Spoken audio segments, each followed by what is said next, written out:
movie has two new sponsors that we're real proud of. The first one, prostitutes. They don't snap, crackle, or pop. They just lay in a bowl and say, "Eat me."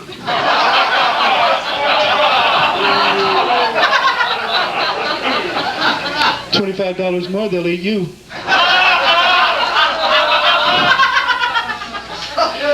Same company's come up with another cereal. It's called Cheerios. It's a diet cereal. You pour in a bowl, they eat each other.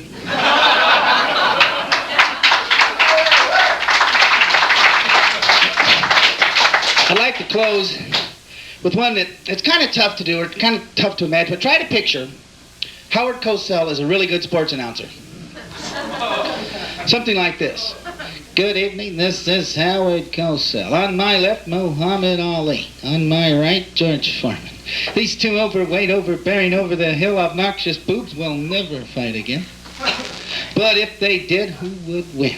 We went up close in person. What do you say to that, Ali?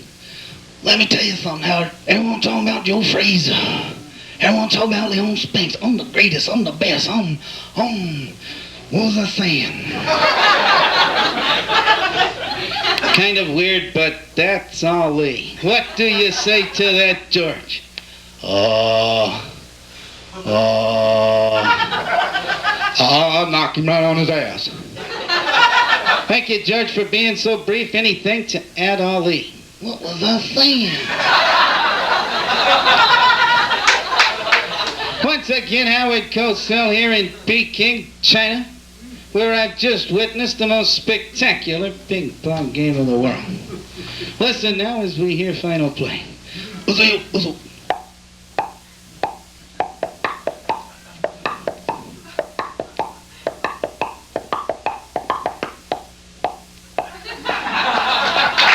I'm Danny Gray, y'all been great. I am Boris Bolshitsky of the peace-loving Soviet Union. I am coming to talk at your American faces. Is vicious rumor being spread that peace-loving Soviet Union is shooting down civilian planes? This is yak doo-doo. It's not true. What is happening is peace-loving Soviet fighters were viciously attacked by 269 CIA stormtroopers, many of whom were cleverly disguised as men, women, and children. So in order to establish friendly relationships with their attackers, the freedom-loving Soviet pilots are firing a few little teeny tiny warning shots into the side of the plane. Suddenly, the spy plane disappears. I'm asking you, if they have nothing to hide, why do they disappear like that?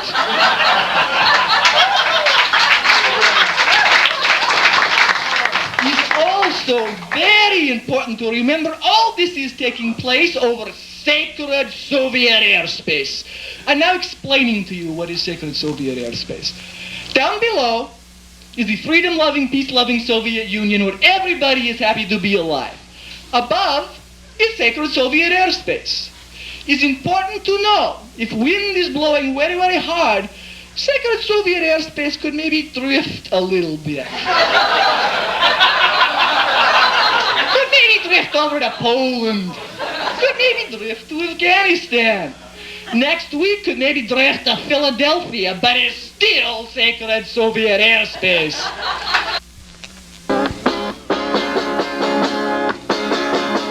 You're riding in my car. We're on a blind date. We should be having fun, but instead I curse my fate. I could really use some drugs, but right now I can't afford them. 'Cause when we kiss, boredom. There's a, Well, I can't forget this evening. On my face as you were leaving, and how glad I was to finally see you go.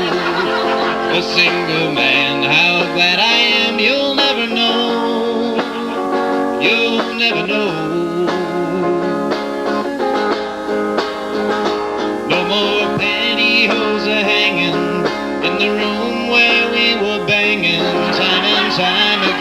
just a week ago. Although you tried, you can't deny you faked the big O. You faked the big O. Feels good living here without you.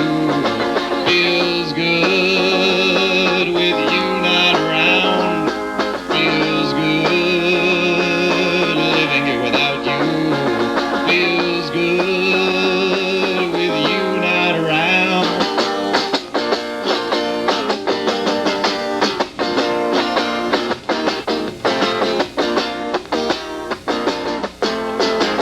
Test tube baby, who had you? Test tube baby, will you be true? Test tube baby, have you got loving for me? Did they give you love in your heart? Do you wanna make a start? Do you wanna make some babies the real way?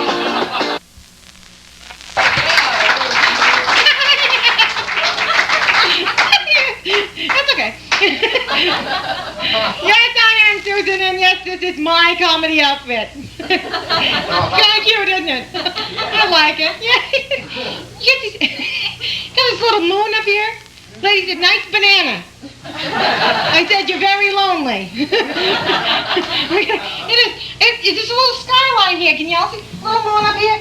I haven't seen the skyline. I have to pull it out like this to see it. Kind of fun. It's kind of fun. It has pollution, too. This over here is lunch. It's kind of good. I do. I have a good time. How many of you were born too late? Yeah. And stupid. No, I was born too late. I get confused. Video games confuse me. I went out the other night for the very first time in my life. No, I went out and we played video games. And this is a little while back, and I really got excited because we played Pac-Man. I gained 10 pounds. Made me hungry, you know? You know? Thank you. We are the Newcomer Brothers. I'm Ed Newcomer, and this is my brother Mike. Mike? We're on, Mike! We on? We're on! Now? Yes! Oh, no! Come on! We're on now? We're on! Oh, no! We on now? We're on! Oh, no! Oh, no! Oh, no! Sorry. Disgusting. My brother sorry. Mike. This is a test of the emergency broadcast system. We're gonna die! We're gonna die! They're gonna burn my eyes out! They're gonna melt my Trans Am! They're gonna boil my Perrier! We're gonna die! This has been a test of the emergency broadcast system.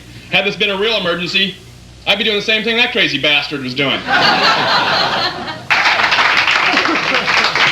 Did you realize that there are some people in this country who have never worked? That's right, we're talking about the idle rich. That's right. These are the same people that used to snort cocaine at Studio 54. And I just read an article in Rolling Stone magazine that says they're no longer into cocaine, though, that the idle rich are into heroin now. Well, you can get real idle on heroin. Believe me. It's disgusting. That's right. But, you know, the climate of this country and the fact that the idle rich are the powers that be, I can envision someday when heroin would be legal and we'd probably see a commercial that goes something like this. Here's to good friends. Tonight is kinda special. The drugs you score. Must say something more. So tonight, let it be heroin. Mike and I are born-again comedians. That's right, we are. We are born-again comedians, and, well, we used to be serious, but that wasn't any fun. It was boring. Yeah. So we're back doing comedy. Let us play. Our Father, Who art in Vegas, Jerry Lewis be thy name. thy punchline come, thy joke be done, on stage as it is in Vegas. Forgive us our joke stealing, as we forgive those who steal jokes against us. And lead us not into the great Gatsby's, but deliver us A combination pizza. with anchovies. Now And at the hour of our success, amen. Thank you very much. Good night. y'all. Blues.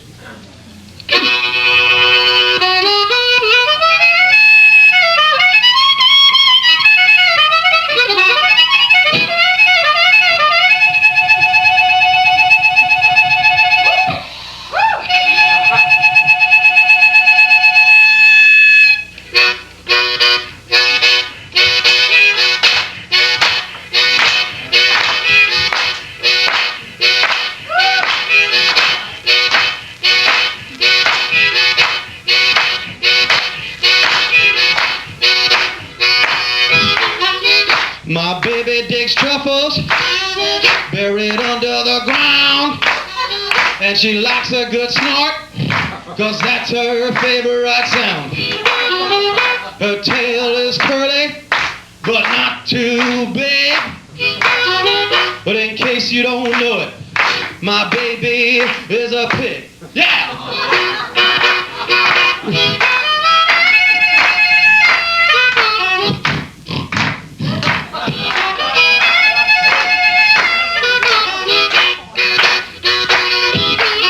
She sleeps late in the morning, missing out on the day. She sits in my breakfast and then she rolls in the hay. She looks cute when dancing, doing tap or a jig. But in case you don't know it, my baby is a pig. Everybody pig out.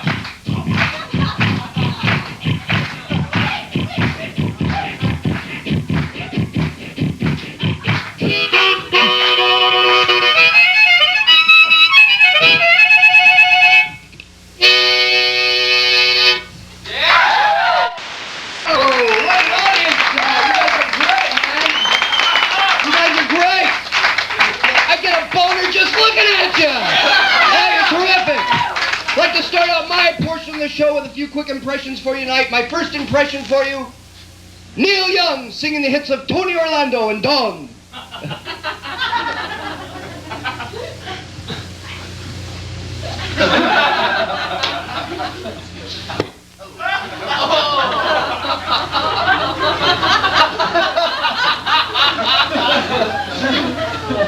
Thank you. Put a dirty needle in the old oak tree.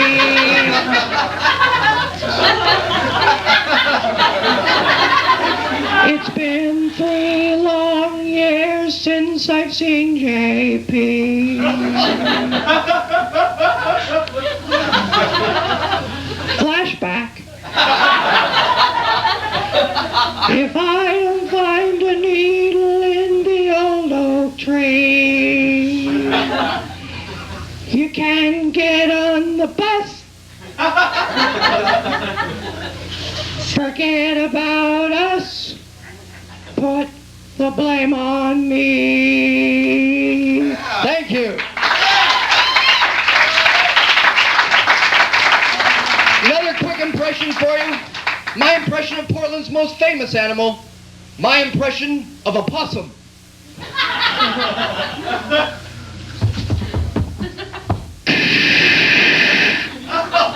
Man, I hate those bastards, I really do. I see one of those things, I aim for it. I figure, what the heck, I'll throw it in the back of my car and dump one off at my favorite restaurant. Man, how about those Portland police? Aren't they something? My impression of a Portland policeman. Here, sir, hold this white powder for me. Man, and that commissioner of police, Mildred Schwab, living proof that ancient astronauts visited this land. And they were fucking ugly. So I'd like to start off, like JP, with an impression. Like, is that all right with you? Yeah, okay. Well, I went to the Portland Zoo this weekend, and I'd like to do a quick impression of every animal at the Portland Zoo.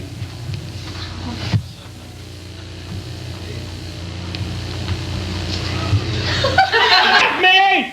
Ah! I don't know. I went out with this woman for a long time. She left me. Her name was Virginia. I don't know. She's one of those girls who's constantly getting her shit together, you know? Like, oh, I'm finally getting my shit together now. Well, that's fine, but when you do, don't start flicking it at me. On your way. I don't know. It's all the way you look at things, I guess, you know? Semantics, interpretation, words, meanings. You know, 50 years ago, gay meant happy. Today it means desperate. That's true. I remember reading, like, ejaculation used to mean to exclaim, to speak loudly in a public place, you know? I remember reading Hardy Boys mystery books, you know, kids' books. Look out, Joe! Frank ejaculated. That's not going to work today. Look out, Joe! Jesus, Frank! I would have ducked. I want to rewrite some commercials, starting with the dandruff commercials. Yeah, you seen it? Beautiful guy, beautiful, gorgeous blonde, and he's going, nice hair, but she's scratching her head. Could mean dandruff. Oh, come on, take my word for it, ladies. A man really wants you. He doesn't care if your hair has maggots in it. He's going to go through with it. I'm trying to picture myself in the heat of passion going, oh, jeez, is that a flake? Oh, not tonight, hon. I think I'm going to go be sick. A version of that commercial, the way I'm going to write it is going to go, nice hair, but she's picking her nose. Could mean boogers. Sure. Or else how about here's another commercial. I'm going to rewrite this. It's going to come out commercial you've all heard. Here's my version of it. In the Army, we do more before 9 a.m. than most people do all day long. Important crap, too. Like climbing ropes. And running along the tops of logs. Slamming our bodies up against little walls that we could walk right around if we wanted to.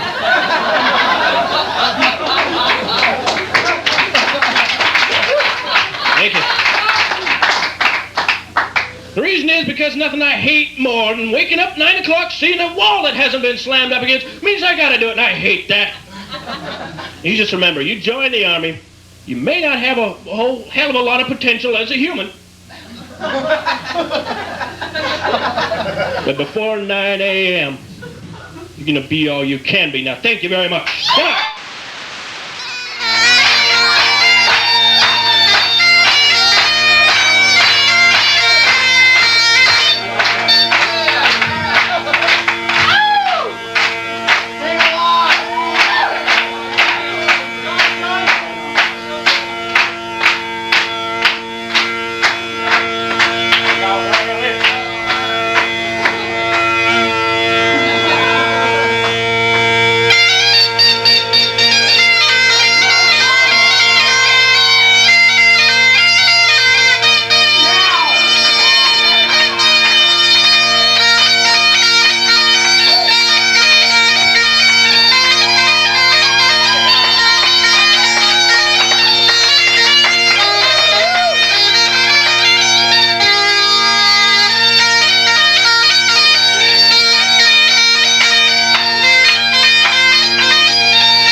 I bought this up in Victoria because I left the drug addict up there and I knew it was going to be a long trip home.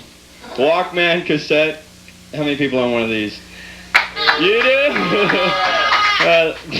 What's going on back there, guys? Mine has a little button here where you can press a button, talk into the microphone, right here, and hear yourself. I figured, great, I can play Mr. CB or shit.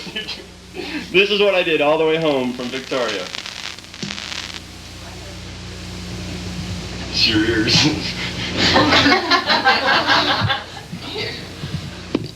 Breaker 19, breaker 19. Yeah, about it, California Sidewinder. Yeah, about that California Sidewinder. You got your ears on, good buddy? I'm thinking, what are these guys like in bed with their wife? Yeah, about it, Gladys. Yeah, about that, Gladys. You're pegging my needle.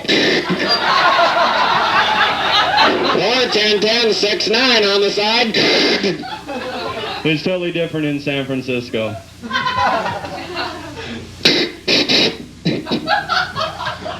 Excuse me.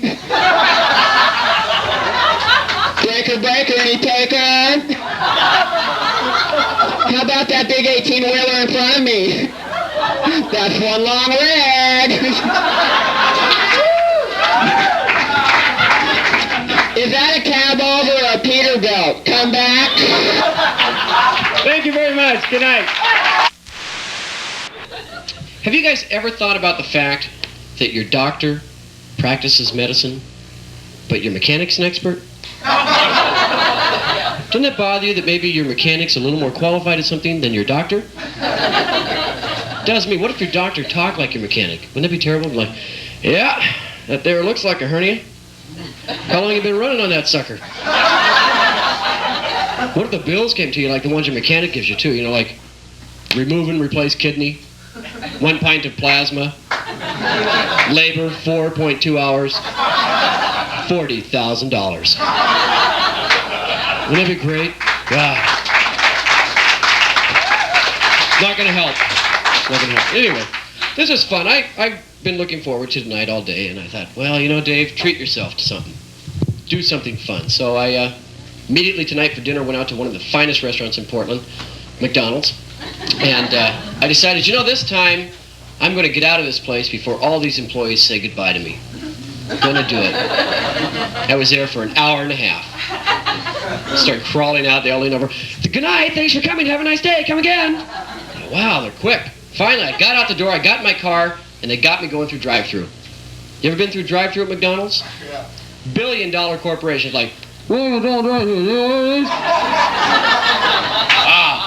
I screw them up and go right back at them. Yeah, I call Big Man.